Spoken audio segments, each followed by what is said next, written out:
Well, we just installed the bow here, and I didn't realize that the camera wasn't even going. So I'll backtrack a little bit and show you what I did.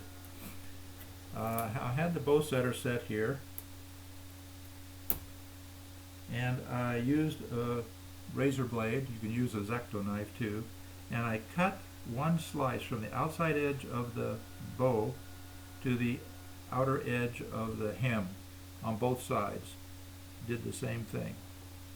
Then I taped this down so that it wouldn't move. I use masking tape, but I tape it down, and then I use this, which is a little piece of bamboo that I made into this tool. It's kind of thin on one end, a little bit curved, and you can also use a palette knife. This is a plastic palette knife the artists use, and very inexpensive, and it's very flexible, works well to lift up the skin.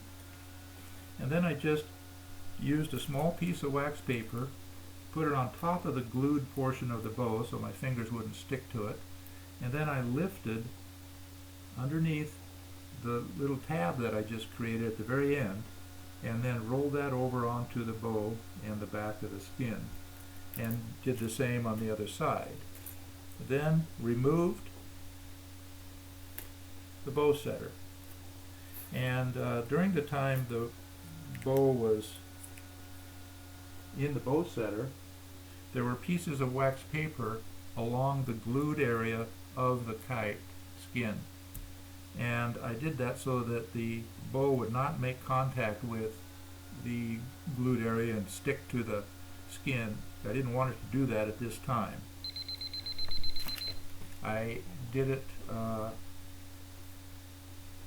already, and I've removed the wax paper from here, and I remove it from here, and then I just let the bow sit on there naturally. I don't want to distort the shape of the bow if I can avoid it, because what will happen is that distortion will show up in its flight, and it won't fly correctly, or it won't fly straight, or won't be able to get tuned correctly.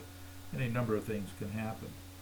So once this is down, then I use my little tool again and begin to lift the rest of the skin hem up and up around. I don't want to move the bow either with this little stick or with my fingers. I just want to keep the bow in place, and I do that on both sides.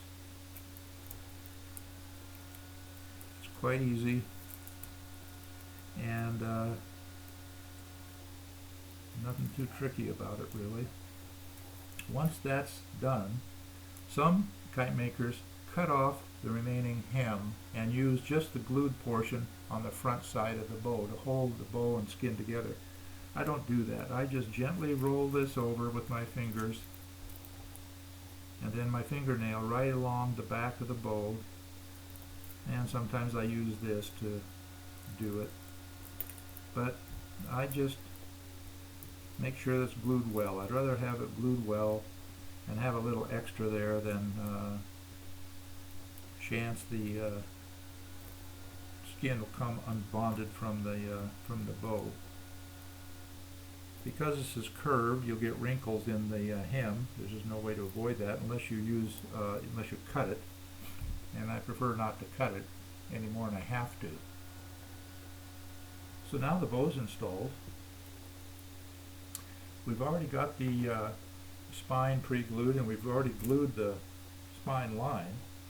So I put a piece of wax paper on it again so that I don't accidentally stick the spine where I don't want it to go. And I use the very nose, the very tip of the spine only, and I tilt it kind of upward. I lift the bow up slightly and work the spine under the bow, but not on the glue line, just off of the glue line. And then I roll it so that the tip of it is then on the glued nose area of the kite, but that's all. The rest of it's above it. And then I push the nose forward to make sure that it isn't wrinkled, because lifting it up like that sometimes can get wrinkles in it, which you can see. Once that's aligned, it's on the wax paper now. It's just a matter of removing the wax paper and positioning the spine by pressing it down onto the glued line that we just made. So that pretty well takes care of installing the bow and our spine. Now, the next we can install the battens. I use two different lengths of battens. I'm not sure exactly what the lengths are. I think this one is about 3 inches, that's closer to the wingtip, and the other are about 6 inches or thereabouts. These are carbon fiber rods that are 0.03 inches in diameter.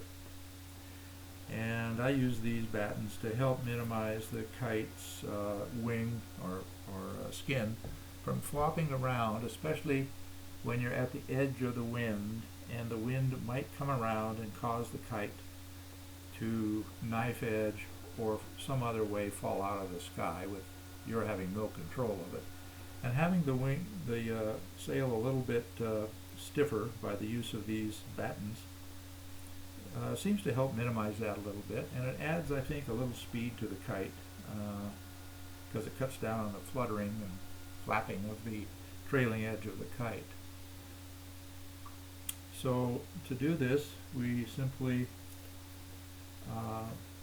use contact cement, and I just put a bead of it right along the line that I drew,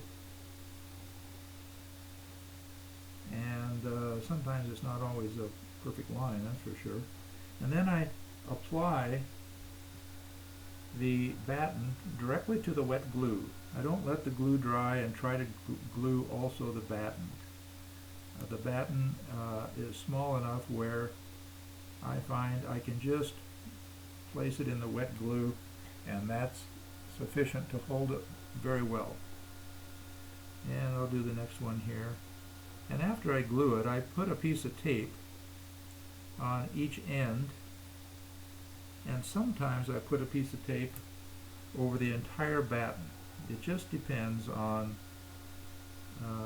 whether it looks like the batten is going to do its job with just the glue and a couple pieces of tape, or whether it's going to need a little extra bonding, because this polypropylene film is quite slippery, and sometimes even contact cement doesn't always bond as well as you'd like it to. So here we are on the third one, and we'll do the last one here, then we'll get on to the next phase. Now, I sometimes, well actually all the time, I slop glue all over the kite where it's not supposed to be. And I don't intentionally do that, just I'm kind of a sloppy kite maker. And to avoid the sticky glue from picking up debris and sand and whatever it is you're flying your kite in, I dusted it at the end with a brush that I dip in cornstarch, and the cornstarch stops the stickiness, and so it's not a big deal really.